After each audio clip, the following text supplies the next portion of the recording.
زیادہ گناہ اور زیادہ جرم اس بندے کا نہیں جو اپنی برادری کو بڑا سمجھتا ہے، بلکہ زیادہ مجرم وہ ہے جو اپنی برادری کو چھوٹا سمجھتا ہے۔ اس نے کیوں اپنے اندر احساس کمزوری پیدا کیا؟ اس کو کیوں ضرورت پیش آئی یہ کہنے کی کہ میں کسی کمزور قبیلے سے تعلق رکھتا ہوں؟ اسے کھل کے کہنا چاہیے تھا کہ میں بھی جناب آدم کا بیٹا ہوں۔ اسے کھل کے کہنا چاہیے تھا کہ میں بھی رسول رحمت کا غلام ہوں، میں بھی اللہ کا بندہ ہوں۔ کھل کر بات کرنی چاہیے۔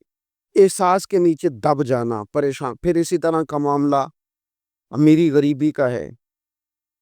غربا کیوں یہ سمجھ بیٹھتے ہیں کہ جس کے پاس پیسے زیادہ ہیں شاید فضل بھی زیادہ اسی کے پاس ہے؟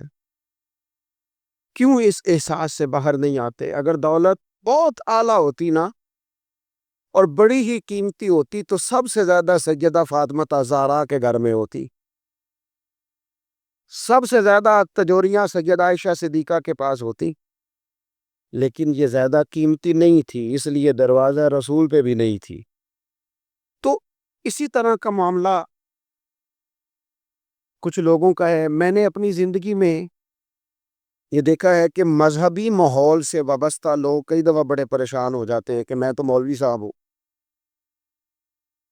اور محلے کا مولوی بنا کے جب کسی کو رکھا جاتا ہے تو بیچارہ ویسے بھی پریشان ہو جاتا ہے۔ اس کی ذمہ داری ہوتی ہے کہ تو نے وقت پہ جنازہ پڑھانا ہے، ٹائم پہ کول پہ آ جانا، دسویں پہ وقت پہ پہنچنا، غیر حاضر نہ ہونا۔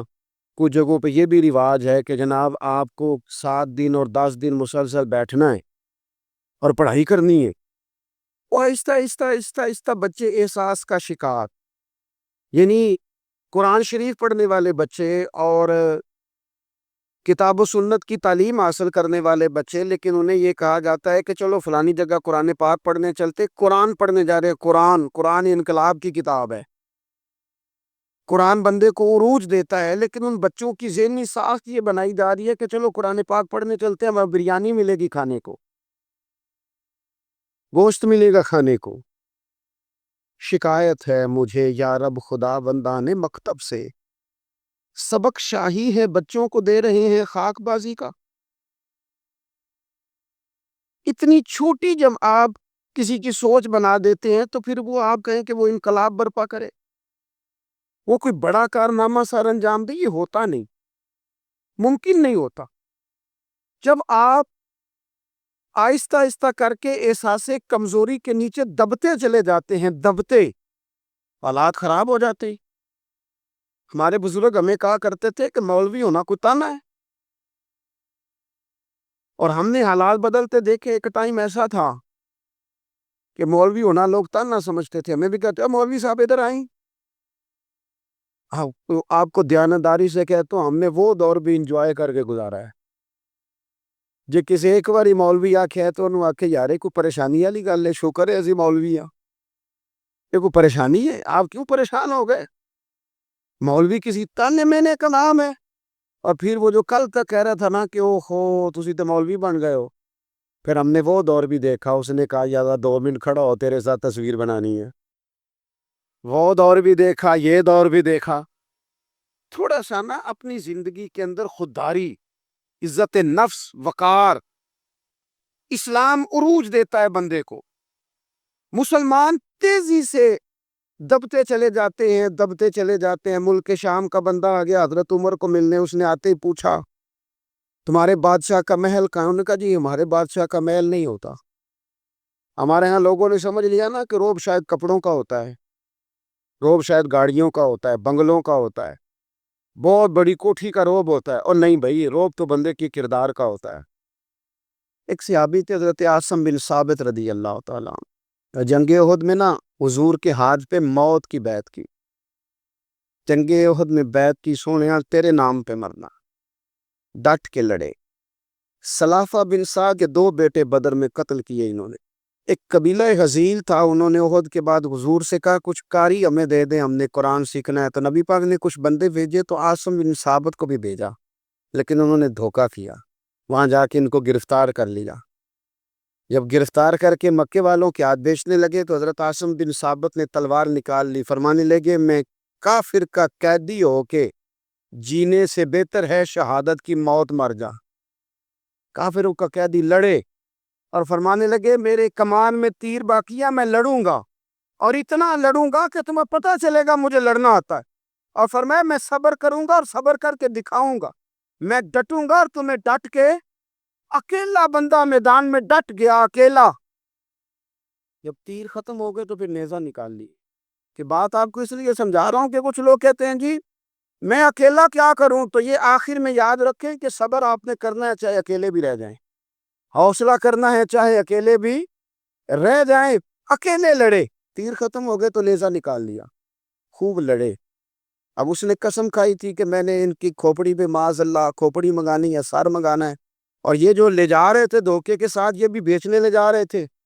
تو جب تھک گئے نا اور چاروں جانب سے جسم میں تیر پیوست ہو گئے تو دعا مانگی، اکیلا بندہ اور صبر کا مقام، دعا مانگی، کہا اے اللہ میں نے آخری دم تک تیرے دین کی حفاظت کی ہے، اب تو میرے جسم کی حفاظت کرنا، ان کے ہتھے نہ چڑھ دے میرا جسم۔ حضرت عاصم بن ثابت رضی اللہ تعالیٰ عنہ شہید ہو گئے، کافر قریب گئے جسم پکڑنے کے لیے، گرفتار کرنے کے لیے، سر کاٹنے کے لیے، تو شہد کی مکھیاں آ گئی، پورے جسم پہ قبضہ کر لیا۔ قریب جاتے تو مکھیاں لڑتی، کہنے لگے پیچھے ہٹ جاؤ، شام ہوگی نا توڑ جائیں گی، پھر ہم سر کاٹ لیں گے۔ شام تک چاروں جانی بیٹھے رہے، نہ کوئی ہوا آئی، نہ کوئی بادل برسا، نہ کوئی طوفان آیا۔ شام کو انہوں نے اٹھانا تھا، ایک ریلا آیا پانی کا، اور جناب عاصم بن ثابت کی لاش مبارک کو بہا کے لے گیا۔ میرے نبی کریم صلی اللہ تعالی علیہ وسلم نے فرمایا اگر کسی شخص کو تم پاؤ کہ کسی جگہ اس کی عزت خراب کی جا رہی ہے، ہمارے ہاں کرتے ہیں نا لوگ، 3 لوگ بیٹھے ہیں تو ایک اٹھ کے جاتا ہے تو باقی 2 اس کی غیبت شروع کر دیتے ہیں اور بڑا مزہ لے کے اس کی بات کرتے ہیں، حالانکہ انہیں یہ نہیں پتا کہ جب تو اٹھ کے جائے گا نا، اب تو ایک یہ گیا ہے نا اور تم 2 بچے ہو، تو اگر تو جاتا اور وہ 2 بچ جاتے تو تیرا بھی یہی اشر کرتے جو یہ اس کا کر رہے۔ اللہ کے حبیب صلی اللہ علیہ وسلم فرماتے کسی شخص کی کسی جگہ اگر عزت خراب کی جا رہی ہو، اس کے بارے میں توہین آمیز رویہ اپنایا جا رہا ہو اور تم اس جگہ موجود ہو، تو حضور فرماتے ہیں تم اس کی عزت کا دفاع کرو، جہاں تمہاری عزت پہ حملہ ہوگا وہاں رب تمہاری عزت کی حفاظت فرمایا۔ آپ نے حدیث کے لفظوں پر غور کرنا ہے، پھر سے میں نے کیا کہا، یہاں جو دفاع کیا ہے وہ بندے نے کیا ہے، اگرچہ یہ توفیق بھی اللہ نے دی ہے، پر جو حدیث کے ظاہری الفاظ ہیں ان کے حسن اور ان کی خوبصورتی اور ان کا ذائقہ دیکھیے۔ فرمایا کسی جگہ کسی شخص کی عزت پر حملہ ہو رہا تھا، لوگ حملہ آور تھے اور تو نے وہاں دفاع کر دیا، کہا یار یہ بات ہی نہیں ہے جو تم کر رہے ہو، معاملہ یہ اور ہے، تو نے اس کی عزت کا دفاع کر دیا۔ تو فرمایا جہاں تمہاری عزت پہ حملہ ہوگا یہاں تو نے دفاع کیا ہے نا ایک بندہ ہو کر، اور جہاں تمہاری عزت پہ حملہ ہوگا وہاں رب تمہاری عزت کی حفاظت کرے گا، وہاں اللہ تمہارا محافظ بنے گا۔ اللہ تو جس کی عزت کا اللہ محافظ بنے اسے کوئی رسوا کر سکتا ہے؟ اس کی عزت میں کسی جگہ کوئی کمی واقع ہو سکتی ہے؟ معاملات کی جو صفائی ہے نا حقوق العباد کے تعلق سے، وہ اتنا ضروری کام ہے کہ نبی پاک صلی اللہ تعالی علیہ وسلم نے نا منبر پر بیٹھ کر کن دنوں، جن دنوں حضور کے وصال ظاہری کے دن قریب تھے، تیز بخار تھا، منبر پر بیٹھ کر کریم محبوب نے فرمایا تھا لوگوں، رب نے ایک بندے کو اختیار دیا ہے، چاہے تو دنیا میں رہے اور چاہے تو اس کی بارگاہ میں حاضر ہو جائے، اس بندے نے جانے کا ارادہ کر لیا۔ حضور فرماتے ہیں میں تمہارے بیچ رہا ہوں، اگر میری وجہ سے تکلیف پہنچی ہو تو بدلہ لے سکتے ہو۔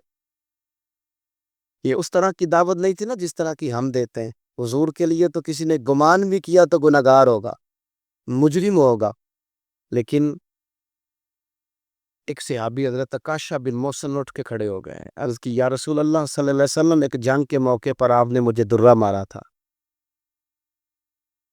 میں نے بدلہ لینا ہے۔ تو حضور نے فرمایا درہ منگایا جائے۔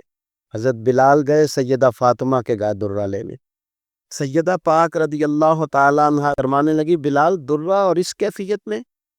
تو کہا اماں جی یہ معاملہ ہے، بی بی صاحبہ یہ مسئلہ ہے۔ تو حضرت فاطمہ نے دونوں شہزادے ساتھ بھیجے، کہنے لگی عکاشہ سے کہنا میرے پتر دونوں حاضر ہیں، 100 درہ مارے، لیکن حضور کی طبیعت صحیح نہیں ہے، ان کے قریب نہ جائے کوئی، وہ درہ آیا تو یہ حضرت اسلین کریمین بھی ساتھ تھے. حضور نے دیکھا شہزادوں کو تو بات سمجھ گئے فاطمہ نے کیوں بھیجا. تو محبوب کریم نے بٹھا دیا, فرمایا کاشا یہ لو نا اور بدلہ لو. داتا صاحب نے نا حضرت ابوبکر صدیق کا ایک قول لکھا ہے. حضرت ابوبکر صدیق اللہ کی بارگاہ میں دعا کرتے, کہتے ہیں یا اللہ مجھے پیسے زیادہ دے. اللہ اکبر, انداز دیکھے داتا صاحب نے لکھا یا اللہ مجھے پیسے, اللہ مجھے مال زیادہ دے پر مالک مجھے مال کی محبت نہ دینا. عجیب دعا ہے بھئی یہ بھی, اللہ پیسے دے پر پیسوں کی محبت. اب داتا صاحب نے لکھا ہے ناراض ہونا ہوا تو داتا صاحب سے ہونا. داتا صاحب کہتے ہیں میں نے ایسے امیر دیکھے ہیں جن کے پاس دولت تو ہے پر انہیں دولت سے پیار نہیں. میں نے ایسے غریب دیکھے ہیں جن کے پاس پیسے تھوڑے ہیں پر پیسوں سے عشق کرتے. یہ داتا صاحب نے لکھا ہے. ناراض ہونا تو ان سے ہونا. میں نے ایسے امیر دیکھے ہیں دولت ہے پر دولت سے پیار اگر اللہ نے دی ہے تو انہیں بانٹنا بھی آتا ہے, انہیں سخاوت کرنا بھی آتا ہے, کھلانا بھی آتا ہے. لیکن کچھ ایسے غریب دیکھے ہیں پیسے تھوڑے ہیں اور اللہ جانتا ہے عشق بڑا ہے دولت سے, وہ جیب سے باہر نکالنے کو تیار. یہ داتا صاحب نے لکھا ہے. فرماتے ہیں فقر اس کا نام نہیں کہ تیرے پاس پیسے نہیں, دولت نہیں, بلکہ فقیری تو اس بات کا نام ہے کہ تجھے دولت سے پیار نہیں, تجھے دولت سے محبت, اس کا نام فقر ہے. تو میرے بھائی ہم لوگوں نے اپنے بزرگوں کو چھوٹے دائرے میں بند کر دیا. یہ ان کا دائرہ نہیں تھا. چلیں جی آگے بڑھتے ہیں. 5ویں بات داتا گنج بخش علی اجمیری. 5ویں بات داتا صاحب فرماتے ہیں کہ اپنی زندگی میں نا فقیر درویش کسی دنیا دار کے سامنے ہاتھ نہیں پھیلاتا, اپنی سفید پوشی بچا کے رکھتا ہے, وہ ہاتھ نہیں پھیلاتا. خواجہ قطب الدین بختیار کاکی کہتے ہیں میں ایک دن پھٹے کپڑے پہن کے اپنے مرشد حضرت خواجہ معین الدین اجمیری کے پاس گیا تھا تو خواجہ صاحب فرمانے لگے قطب الدین یہ کیا لباس پہنا ہوا, یہ کیا؟ میں نے کہا حضور کیا ہوا؟ فرمانے لگے قطب الدین یاد رکھ فقیری اس طرح کی کرنا کہ بادشاہی معلوم ہو, کوئی یہ نہ سمجھے کہ بابے کو تو جوڑے کی ضرورت ہے ایسے کپڑے نہ لے کے دے دوں. اس طرح کی فقیری کرنا کہ فقیری بادشاہی معلوم. یہ کیا بات ہوئی کہ رنگ روپ اس طرح کا اختیار کرنا کہ ترس آئے کہ چلو حضرت صاحب کو بندہ 500 دے ہی جائے مہربانی کر کے. یہ کوئی رویہ نہیں ہے دین کا. داتا گنج بخش علی اجمیری فرماتے ہیں اپنی ذات پر کبھی سوال کا دروازہ نہ کھولو. آپ فرماتے میرے مریدوں سے پوچھ لو, میں نے دینے کا مزاج بنایا ہے, لینے کا مزاج نہیں بنایا. فرماتے تھے اپنی ذات پر سوال کا دروازہ, کچھ لوگوں کی مجبوری ہوتی ہے قرض پکڑنا, قرض اٹھانا سنت ہے, ضرورت پڑ جائے تو قرض لینے میں منع, کچھ کی مجبوری ہے, کچھ کو شوق ہے. وہ اصل پیسے جو ہوتے ہیں وہ انہوں نے کونے میں رکھے ہوتے ہیں, اس سے 5,000 لے کے خرچ کر لیا, پھر دوسرے سے 5 لے کے اس کو دے دیا, پھر اس سے 5 جو لیا تھا پھر تیسرے سے لے کے اس کو دے دیا. یہ مزاج نہ بنائیں. جب سوال کا دروازہ کھول جاتا ہے تو پھر ساری زندگی دوبارہ بند نہیں ہوتا. مانگنا ہے تو اللہ رسول سے مانگے, لوگوں سے مانگتے پھرنا, دنیا داروں سے سوال کرنا, اپنی ذات پر سوال کا. داتا صاحب نے پورا باب باندھا ہے, پورا باب. اور داتا صاحب فرماتے ہیں صوفیاء کی ایک جماعت ہے جو کہتی ہے ہم نے تو کبھی اپنی زبان پر دکھ بیان ہی نہیں کیے, ہر شے اپنے رب رسول کے حوالے کر دی, ہر شے اللہ رسول کے. اور داتا صاحب کہتے ہیں کچھ ایسے بھی ہیں جو دعا بھی نہیں مانگتے, لوگوں کے لیے مانگتے ہیں, اپنے لیے نہیں مانگتے. آپ دعا کیوں نہیں مانگتے؟ تو کہتے ہیں اللہ کو تو پتہ ہی ہے ہمیں کیا چاہیے, اسے تو پتہ ہی ہے. ایک بزرگ کی بات لکھی ہے داتا صاحب نے, میری جماعت میں نا مزاج ہے کرامتوں کا. مجھے وہ ساری باتیں بھی آتی ہیں کہ ایک بندہ کراچی سے آیا, داتا صاحب حاضری دی تو اس کی لاٹری نکل آئی, یہ بھی مجھے آتی ہے, لکھی پڑھی ہے میں نے, کتابوں میں ہے یہ بھی. یہ ساری باتیں نا آتی ہیں کرامتوں میں, بڑی ساری چیزیں لوگ بیان کرتے ہیں کہ میں وہاں آیا اور میں نے حاضری دی تو موج لگ گئی. یہ ساری باتیں آتی ہیں. ہمارے پرانے بزرگ اور بھی قصے سنایا کرتے تھے, ساری ہمیں چیزوں کا پتہ, پر جو عنوان ہے نا وہ حضرت شیخ ابو النور کہتے ہیں کہ ایک بندہ داتا صاحب کے مزار پہ گھوم رہا تھا, داتا 10 روپے دے, 10 روپے دے, 10 روپے دے. تو ایک بندہ بڑی دیر سے اسے دیکھ رہا تھا, وہ کہنے لگا داتا نے تجھے کیا دینا ہے؟ ادھر آ. میں دوست نے 10 دیے.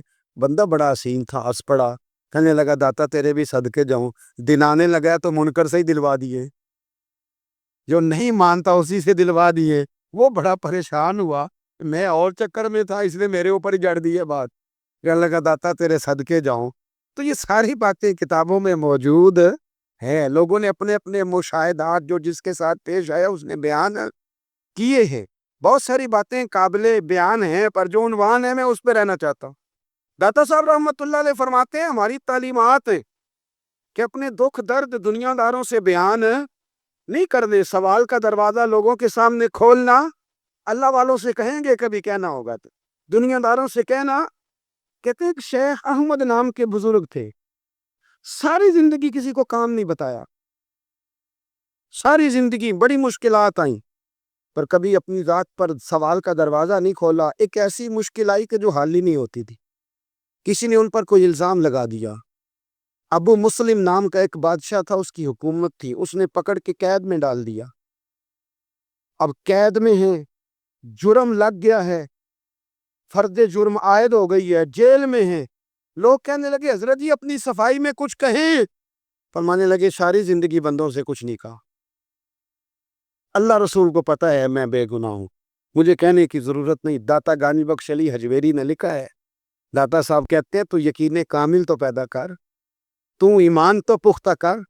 داتا صاحب کہتے ہیں وہ ابو مسلم جو بادشاہ تھا وہ نیک آدمی تھا، اسے رات کو خواب میں نبی کریم کی زیارت نصیب ہوئی، اور حضور سید عالم صلی اللہ علیہ وسلم فرمانے لگے تو نے اللہ کا ایک نیک بندہ جیل میں ڈال دیا، ڈر نہیں آتا، وہ تو بے گناہ ہے۔ بادشاہ آدھی رات کو خود اٹھا، داتا صاحب فرماتے ہیں کسی گارڈ کو نہیں بھیجا، پولیس والے کو نہیں بھیجا، جیلر سے نہیں کہا، خود گیا، جا کے جیل کا دروازہ کھولا، دروازہ کھول کے اس درویش کو آزاد کیا، کہنے لگا بابا جاؤ مجھے پتہ چل گیا آپ بے گناہ ہے۔ بابا جی سلام کر کے جانے لگے تو بادشاہ پھر آگے آیا، ہاتھ باندھے، ہاتھ چومے، کہنے لگا حضور آپ بڑے نیک ہیں، میرے لیے کوئی حکم ہو تو بتائیے گا، میرے لائق کو خدمت ہو تو بتائیے گا۔ تو شیخ احمد فرمانے لگے تجھے ابھی بھی سمجھ نہیں آئی، تجھے ابھی بھی نہیں سمجھ آئی؟ کہنے لگا حضور کیا؟ فرمانے لگا جو تہجد کے وقت تجھے اٹھا کے مجھے رہا کرنے بھیج سکتے ہیں وہ میری کوئی ضرورت باقی رہنے دیں گے؟